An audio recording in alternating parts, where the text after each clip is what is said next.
Chapter 3, Sloka 28. Tattvavittu Mahabaho. Tattvavittu Mahabaho.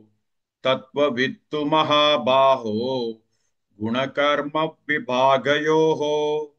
Gunakarma Vibhagayoho. Gunakarma Vibhagayoho. Tattvavittu Mahabaho.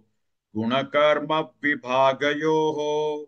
तत्त्ववित्तु महाबाहो गुणकर्म विभागयोः तत्त्ववित्तु महाबाहो गुणकर्म विभागयोः तत्त्ववित्तु महाबाहो गुणकर्म विभागयोः तत्त्ववित्तु महाबाहो गुणकर्म विभागयोः गुणा गुणेषु वर्तन्ते गुणा गुणेषु वर्तन्ते गुणा गुणेषु वर्तन्ते इति मत्वा न सज्जते इति मत्वा न सज्जते इति मत्वा न सज्जते गुणा गुणेषु वर्तन्ते इति मत्वा न सज्जते गुणा गुणेषु वर्तन्ते इति मत्वा न सज्जते गुणा गुणेषु वर्तन्ते इति मत्वा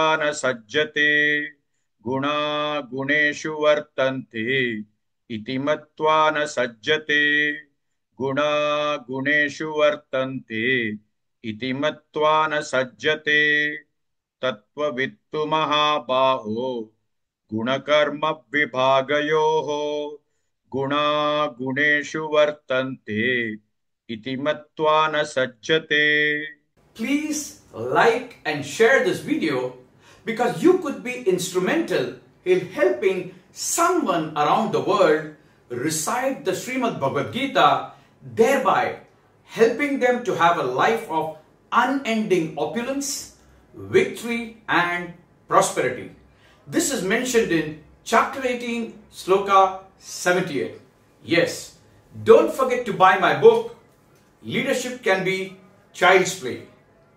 Namaste.